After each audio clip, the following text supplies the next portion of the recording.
What's going on, guys, and welcome to today's video. And today I thought I would, in between rain showers here, do a quick fleet update, because I've had a few comments in videos lately saying, hey, do you even still have the TRX? What's going on with this or that? So I thought we would go through the garage today and talk about all the current vehicles that are in here, what's left after selling off quite a few things to buy the Wrangler, and what all needs done with them, what current plans we have for them, and just kind of go from there. Okay, so starting over here in her side of the garage, this is the other side that we don't normally film in. We've got the TRX, my 2021 Ram TRX here. Now this thing has not had a lot of action on the channel of recent because we got the Wrangler and we've been doing a ton of Wrangler stuff, but the TRX is still here. Has not had too much going on with it here lately. There's a bunch of stuff I would love to do, but everything always requires money to do. I'd love to throw a cool ADD bumper on the front of this thing, and there's always things I'm looking at but haven't pulled the trigger on anything yet. Repairs.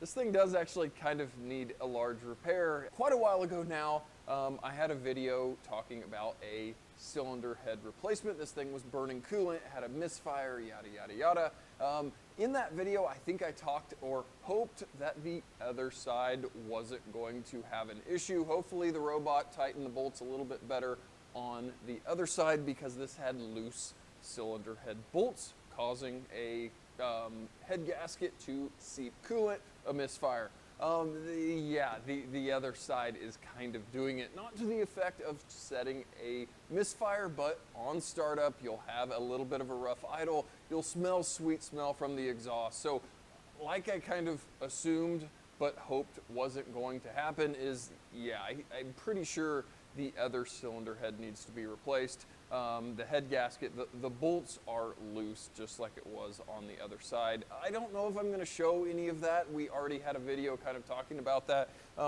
This side is going to probably require cab removal because of everything that is piled on this side of the engine bay. So yeah, that's something I get to look forward to.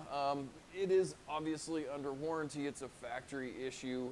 Not that we've seen any other TRXs doing it, but that's what's planned for the TRX, is eventually pulling the engine apart and fixing a factory issue. Now, we do have a trip coming up in a couple of weeks that we're going to be towing the Buddy's 800 horsepower Hellcat Red Eye out to a half-mile event, and we're going to be running that car, not me, but him, but we're going to be pulling it with the TRX, so we look cool pulling up with two Hellcat-powered vehicles. Now, another car that has not made it onto the channel in a very long time is the wife's daily driver. This is her 2023 Chevy Bolt EUV. This is the little baby SUV version of the Bolt. That, of course, is all electric, and this thing has been like absolutely bulletproof. It has been perfect, never had an issue. She's creeping up on 20,000 miles on this thing, and it's needed absolutely nothing. I know a bunch of people hate or dislike electric vehicles, but man, there's just not that much to go wrong with them, and they're covered under a really long electric vehicle warranty, but it's very, carefree to drive and own. At the end of the night, plug the darn thing in, and then in the morning it's fully charged and you're ready to go for the day. So she loves the thing. It's been working out really, really well, and I don't really have any plans for the Bolt on the channel. We had, like I said, done a few things with it. We did a trip early on with it. We had it on the dyno, and yeah, that is her daily, again, on this side of the garage that we normally don't film on. Now, guys, back over here on the big side of the garage, we've got, of course, the new 2024 Jeep Wrangler that we've, of course, seen a whole bunch of here lately on the channel.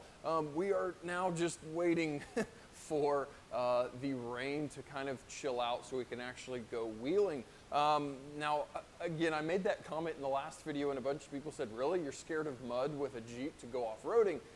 No, not scared of mud per se. The off-road parks are literally closed due to flooding. So it's not even like, oh, I don't want to get muddy. No, you can't get in the park because of road closures. Kansas Rocks off-road parks, I believe last weekend and this weekend are literally closed. Tuttle Creek you can get into, but I think a lot of the areas are really wet and flooded. So I mean, do you drive 2-3 hours to go somewhere and not even be able to go through the whole park because it's flooded and underwater? So that's our issue here lately, as it's kind of actively still raining outside, and it rained earlier today. So the rain doesn't seem to be holding off anytime soon, so we're still kind of continuing to do things on the Wrangler here. I do have a couple of other little parts and pieces still kind of trickling in that we'll be still making videos throwing on this thing, getting it prepped, I guess. Plan to keep this for a really long time, so that's why we're doing skid plates and all these different parts and pieces to kind of keep this thing happy for a longer amount of time. Now, shoved over here in the corner on the trailer under a darn cover is our 2018 ZL1 1LE. Now, this thing is my basically dedicated track autocross car. The poor thing has not been on the autocross course for over 2 years now, but we did track it a few times last year. Track season has started back up, and I badly am wanting or ready to get this thing on track. There's a few things that I'd like to do this year to kind of prep or take it a little bit further for track duty, but I haven't had time with everything else going on. So the poor thing has been just kind of rotting underneath the cover, but it will eventually get back out on track, and hopefully autocross. I would very much like to get back out to autocross with this thing. Like I said, it's been 2 years since I have autocrossed this car, so it'll probably be a big learning curve again.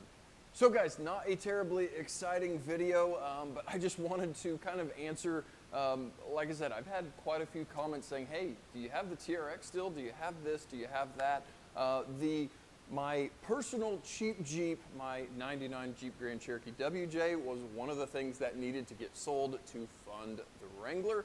I also, very unfortunately, have sold my 2019 Kawasaki ZX6R. Now that it's, of course, riding season, it was sold to, again, fund the Wrangler project. So I am without motorcycle again, and very much so missing it. But I did replace the motorcycle with a bicycle, and I think I'll do a video about this thing because I've wanted a real bicycle for many, many, many years, and I finally have one now. So we'll probably do some mods with a bicycle and hopefully go out and run it on the trail. Again, that'll be pending weather.